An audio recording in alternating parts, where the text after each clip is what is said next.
வேண்டுமானால் என்னுடைய 3 குறிப்புகளை கவனிங்க. நம்பர் 1, இந்த பாவம், இந்த கோபம் என்ன செய்யுது? இட் மேக்ஸ் யூ, அதாவது இது ஆங்கிலத்தில் சொல்லப்பட்ட வார்த்தை malicious anger, அதாவது அது தீங்கு இழைக்கும். கவனிங்கள், தீங்கு இழைக்கும். உடைய வாழ்க்கையிலே நன்மைகள் இருக்கலாம். திரையில் பாருங்கள், the sin of malicious. அந்த கோபம் என்ன செய்யுமா? உங்களுக்கு தீங்கு இழைக்கும். அதான் பாருங்க, இந்த கொலைகள் இதெல்லாம் என்ன காரணம் தெரியுமா? அந்த கோபம். அந்த ஒரு நிமிஷத்துல என்ன பண்ணனே தெரியல. கணவனை கொலை செய்யும் மனைவி, மனைவியை கொலை செய்யும். அவர்கள் பல காரணங்கள் சொல்லலாம். துரோகம் பண்ணினால், எனக்கு அதை பண்ண இதை பண்ணா. இந்த மத்தேயு சுவிசேஷம் 5ஆம் அதிகாரம் 22ஆம் வசனம், நியாய தீர்ப்புக்கு ஏதுவாயிருப்பான். அடுத்த வார்த்தை, எரி நகரத்திற்கு ஏதுவாயிருப்பான். கவனியங்கள், உங்கள் கோபம் உங்களையே தீங்கிழைக்கும், உங்களையே ஒன்றுமில்லாமல் செய்யும். அந்த வார்த்தை நீங்கள் படிக்கிற திருமுறை படிக்கிறேன். அதாவது அங்கே நியாய தீர்ப்புக்கு ஏதுவாயிருக்கிறார். 2வது வார்த்தை, எரி நரகத்துக்கு ஏதுவாயிருக்கிறார். இந்த பாவத்தினால் உண்டானதல்ல இது, நம்ம கவனிக்க வேண்டும். பாவம் செய்து நரகத்துக்கு போகவில்லை, பாவம் செய்து நியாயத்திற்கு அடையவில்லை, கோபத்தினாலே.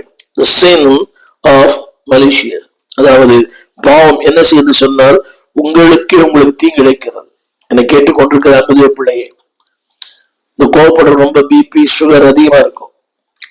அதான் திரும்ப திரும்ப சொல்லுகிறேன், கோபப்படக்கூடாதுன்னு அர்த்தம் அல்ல, காரணம் இல்லாமல், அர்த்தம் இல்லாமல், ஒண்ணுமே இல்லை, ஆனா ஒரே டென்ஷன். ஒண்ணு இல்லாததுக்கெல்லாம் சத்தம் போடுற கணவனும் இருக்கிறார்கள், மனைவியும் இருக்கிறார்கள்.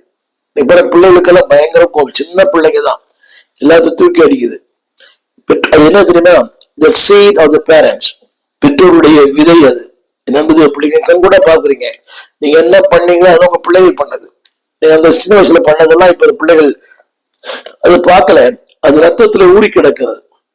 என்னை கேட்டுக்கொள்ற அன்புடைய பிள்ளையே, 2வது the sin of slandering, அது உங்களை அவதூறு, உங்களை தூற்றி தெரியும், அவதூறுக்கு ஏதுவாக. அதாவது நான் சொல்ல வந்த வார்த்தை, திரும்ப அந்த வார்த்தை சொல்லப்பட்டது ஸ்லாண்டரிங். உங்களுக்கு புரிய நினைக்கிறேன்.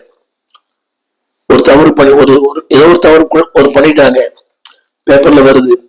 அந்த குடும்பத்தை எவ்வளவு தலைகுணம் இல்லை, இப்படி பண்ணிட்டார், இப்படி பண்ணிட்டார், இப்படி பண்ணிட்டார், அவள் அப்படி பண்ணிட்டார், அவள் இப்படி பண்ணிட்டார், இப்படி ஸ்லாண்டரிங். நீங்கள் தூற்றி திரிகிற ஒரு நபராய் மாறுவீர்கள்.